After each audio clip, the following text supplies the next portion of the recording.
Показала зима яйця, ні, товариство?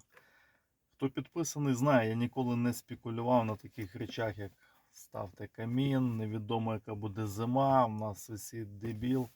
Але того року реалії дійсно показали, що альтернативне опалення має місце бути. Особливо, коли відключення світла. Вчора спілкувався з клієнтом в Києві, в якого ми ставили 2 роки назад камін. По 6 годин відключають світло, екофло не справляється і камін єдина річ, яка допомагає догрівати будинок.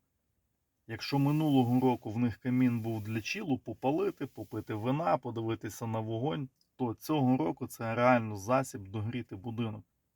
Звісно, дай Бог, щоб він вам не пригодився і ви дійсно чилили біля того каміна, але реалії показують трошки інше. Сьогодні виїзд на 1 консультацію, завтра субота 3 консультації по запиту проєкту камін. Ось в такому прекрасному будинку сьогодні будемо проводити консультацію на рахунок інсталяції каміну.